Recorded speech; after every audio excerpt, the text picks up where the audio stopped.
Let's face it, the world has transformed dramatically in recent years, and not necessarily for the better. Kind of feels like everything has lost its vibrancy, just becoming kind of dull and monotonous. So here's the uncomfortable truth. You have become just as gray as the world around you.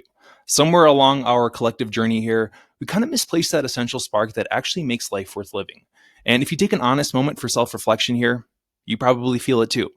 Every December 31st, we hear the same tired mantra: next year is going to be my year, for real this time. Except it wasn't your year in 2023 or 2024, and unless something fundamentally changes, neither will 2025 or 2026 or 2027 whenever you're watching this, unless you deliberately make it so. So give me a few minutes here, and I'll help you dial it in for 2025 and many years beyond. But first, let's get something straight. This is not to motivate you. Motivation is like ordering a donut when you're on a diet, temporarily satisfying, but ultimately counterproductive. I'm here to equip you with the tools, perspective, and yes, the occasional reality check needed to make this year genuinely transformative. But first, we have to be honest with your efforts thus far. Perhaps you started a fitness program, but abandoned it after 2 weeks because you went on vacation and work got busy. Or maybe you set goals that were super vague that literally anyone with a pulse can do. I want to be better. I want to be stronger. Stronger at what? Better at what? Breathing? I don't know. You tell me. Congratulations, you've been crushing that goal since birth. Half-hearted attempts just aren't enough here. And you're not failing because God or the universe has a personal vendetta against you. You're failing because you're waiting for life to organize itself around your goals and your vibe here. Spoiler alert, it will not. You need to align yourself with your goals, not the other way around. And the most common excuse in human history is, I don't have time. Which is fascinating considering you found time to find this video, scroll through social media for 3 hours yesterday, watch that cinematic masterpiece of a movie for the 4th time, or just stare at your ceiling, contemplating your chronic lack of time. See the irony here? Time isn't your problem, it's your relationship with it. So I'm sure you've heard this breakdown of some basic math in your day.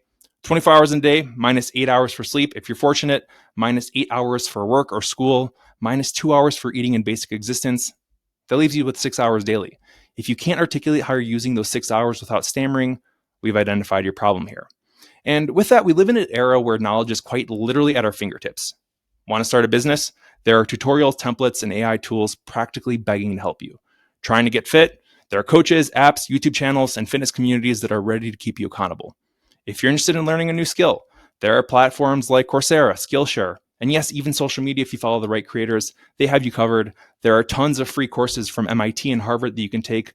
So why are you using your smartphone, possibly the most powerful educational tool ever created, just to mindlessly scroll through other people's lives instead of improving your own? Your phone isn't the villain in this story. You are. It's a tool. When you treat it like a toy, don't be surprised when it treats you like a joke. So saying I want to save money is also adorable, but what's your actual plan here? Are you tracking your expenses, automating savings?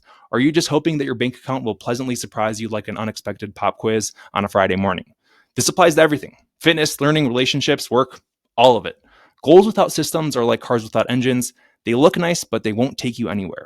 Systems are what make you show up when motivation has left the building. They're the boring routines that produce extraordinary results.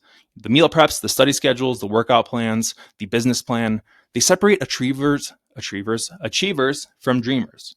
So most activities that lead to success aren't particularly thrilling. They're repetitive, sometimes tedious, and rarely worth posting on Instagram.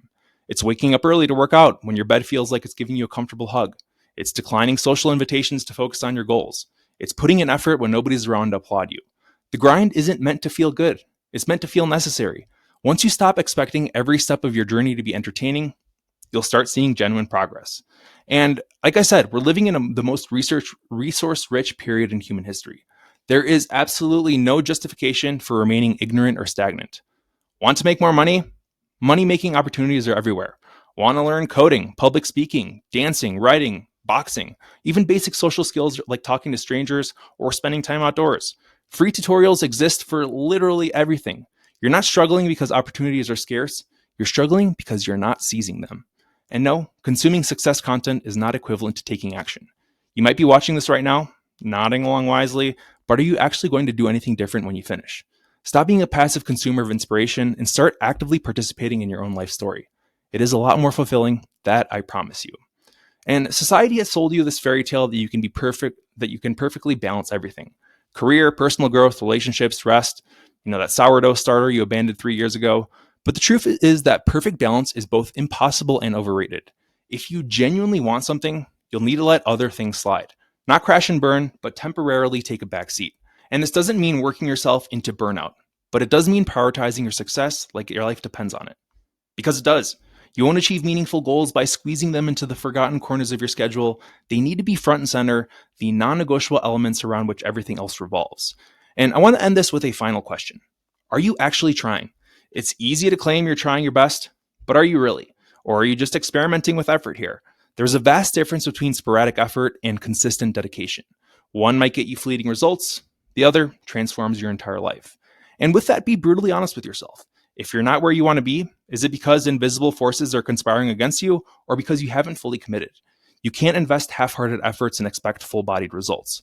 And I'm not perfect, very far from it, but I can confidently say that I'm the best version of myself I've ever been, largely because I stopped waiting for success to find me and started actively pursuing it. If I can do it, what's stopping you?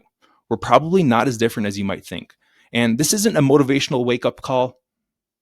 And this isn't a motivational speech, it's a wake-up call. I won't conclude with some cliche like, you've got this, you can do it, because truthfully, I don't know if you do. That is entirely up to you. But what I can say is if you decide to truly commit, not just talking about committing, this can be the year that you stop saying next year will be different and you'll start living the difference. So, what's it going to be? Are you in for this year or will we be having the exact same conversation next year? The choice, as always, is yours.